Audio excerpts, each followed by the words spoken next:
My name is Aisha. I am 30 years old. I never imagined I'd find myself standing in a courtroom, my heart pounding like a drum, fighting for the most important thing in my life. I never thought I'd have to gather every ounce of courage to face a man I once loved, to expose the ugly truth hidden behind closed doors. But life has a way of throwing you into battles you never signed up for, and when it did, I had no choice but to stand tall and fight. This is my story, a tale of love that turned toxic, of fear that nearly broke me, and of the strength I discovered in the ashes. I grew up in a quiet suburb on the outskirts of a bustling city, the middle child in a family of 5. My parents ran a small corner grocery store, working long hours to keep us fed and clothed. Our home was modest, a 2-story house with a leaky roof and a backyard overrun with wildflowers, but it was filled with warmth. My siblings and I shared rooms, chores, and dreams. From a young age, I wanted to be a teacher, inspired by the way my favorite elementary school educator made learning feel like an adventure. I studied hard, earning scholarships to community college, and graduated with a degree in education. My first job was at a local preschool, where I spent my days surrounded by little ones, shaping their worlds with stories and songs. It wasn't high-paying, but it filled my soul. When I was 24, I met Michael at a neighborhood festival. He was charismatic, with a confident stride and a smile that could light up the gloomiest day. He worked as an accountant at a mid-sized firm, dressed sharply in button-down shirts and slacks. We bumped into each other at a food stall, laughing over a shared love for spicy tacos. He asked for my number, and within weeks we were inseparable. Michael was attentive. He'd surprise me with handwritten notes, plan thoughtful dates like picnics under the stars, and make me feel like the center of his universe. After a year of dating, he proposed on a rainy evening in our favorite park, kneeling in a puddle with a modest ring. "Aisha, you're my everything," he said. I said yes, believing I'd found a partner for life. We married in a simple ceremony at City Hall, surrounded by family and friends. Our first home was a cozy 1-bedroom apartment in the city, with high ceilings and a tiny balcony overlooking a busy street. Michael had a stable job, earning a good salary, while I continued teaching at the preschool. We dreamed of starting a family, buying a house, and traveling someday. Life wasn't extravagant. We drove an old sedan, shopped at discount stores, and saved where we could. But we had each other, and that felt like enough. But about a year into our marriage, cracks began to show. Michael's firm downsized, and he was laid off. He came home that day with a box of his belongings, his face pale. "The economy's tough," he said. "They let go of half the team." I hugged him tightly. "We'll get through this," I promised. "I'll pick up extra shifts at the preschool and you'll find something soon." I believed it. I took on more hours, tutoring on weekends and babysitting for neighbors. I handled the bills, the groceries, the laundry, everything to keep us afloat. Michael promised to job hunt, but days turned to weeks, and he spent more time on the couch, scrolling through his phone or watching sports. I tried to be patient. "Have you applied anywhere today?" I'd ask gently over dinner. At first he'd nod, showing me a few resumes he'd sent, but soon his responses grew sharp. "Do you think I'm not trying?" he'd snap. "You have no idea how hard it is out there."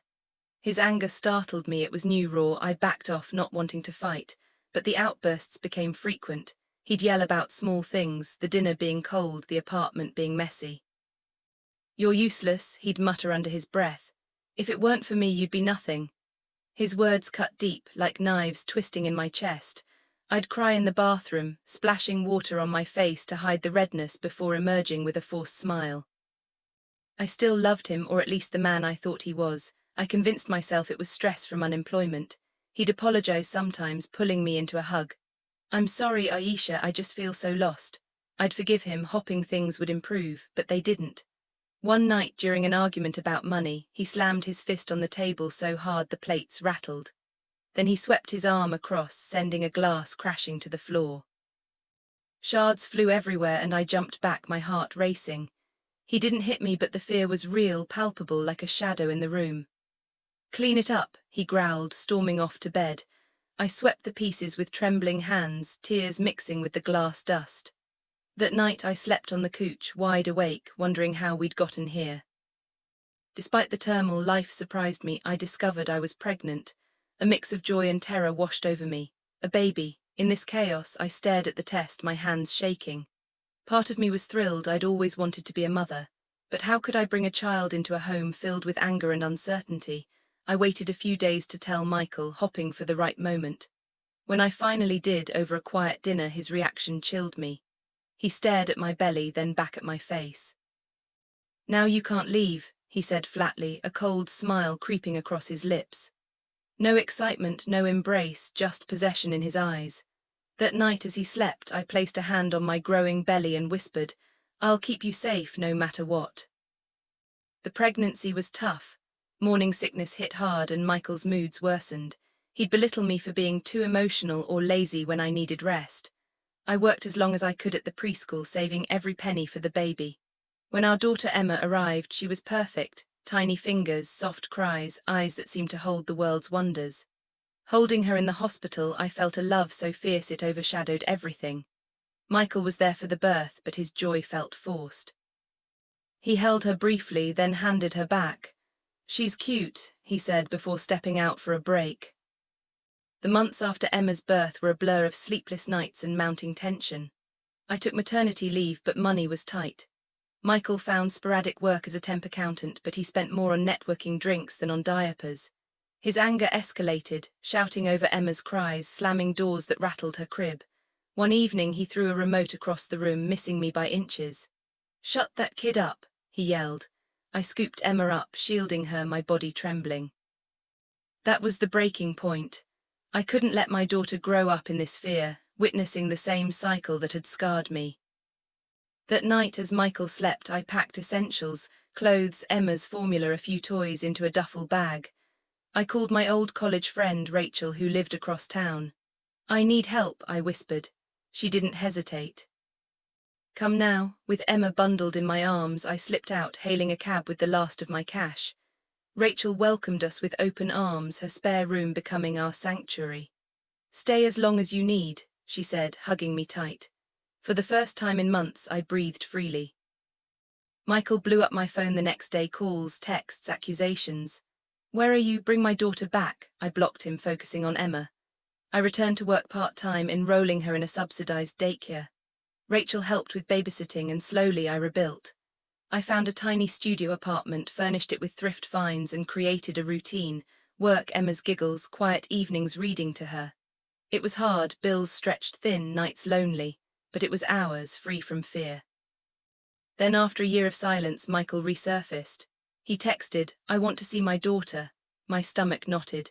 "You've had time," I replied. "Where were you?" He ignored it. "I have rights, I'll take this to court if I have to." Panic set in. He hadn't supported us, hadn't asked about her milestones, but now he wanted in. 2 weeks later, court papers arrived. Michael was suing for full custody, claiming I was unstable and had kidnapped Emma to spite him. He painted me as vindictive, saying I'd denied him access and was unfit. Lies, all of it. I read the documents, my hands shaking, tears blurring the words. How could he twist our story like this? I had no lawyer, no savings for one, but I had truth on my side. I gathered evidence, old text messages where he'd threatened me, voicemails of his rants, photos of the broken remote and shattered glass from that night. I'd documented everything instinctively, fearing I'd need it someday. Rachel agreed to testify. She'd seen the bruises on my spirit, heard the shouts through phone calls. "We'll fight this," she said. The first hearing was terrifying. The courtroom was cold, echoing with formalities. Michael sat across from me in a crisp suit, looking composed. His lawyer argued I was hostile and unfit. The judge turned to me. "Do you have representation?" I stood, voice trembling. "No, Your Honor, but I have the truth. I need time to present my evidence." The judge granted a continuance, 1 week. That week was agony. I pored over documents, practiced my statement, barely sleeping. At the next hearing, I presented my case.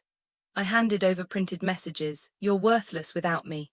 Recordings of his voice. "If you leave, I'll make sure you regret it." Photos of the damage, Rachel's sworn statement describing my fear. I spoke steadily, looking the judge in the eye.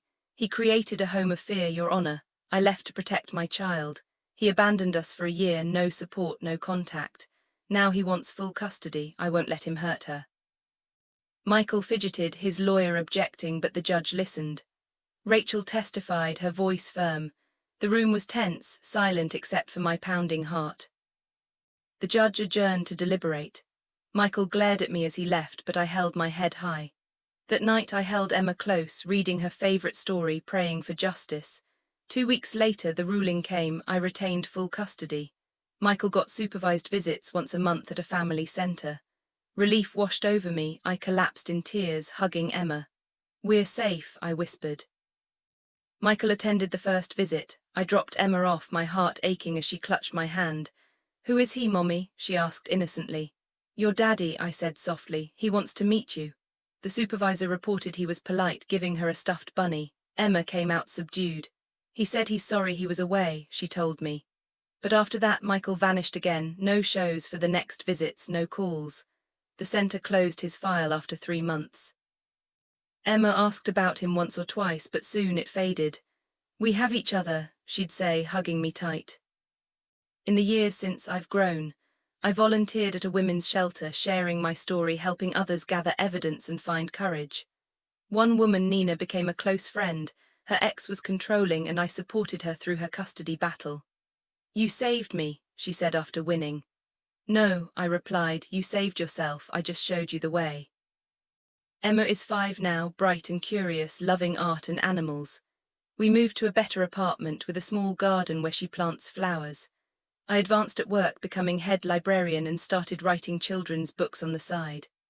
Life isn't perfect. Money's still tight, nights can be lonely, but it's ours. I date occasionally, but my focus is Emma and healing. Looking back, Michael taught me the hardest lessons. Love shouldn't hurt, and strength comes from within. I fought not for revenge, but for truth, for Emma's future. Today I tell her, "You're brave, kind, and loved," because she is, and so am I. Thank you for watching, dear subscribers. If this story resonated, like, comment, and subscribe for more tales of resilience and hope. Share your experiences below. Let's support each other through life's storms. See you in the next video.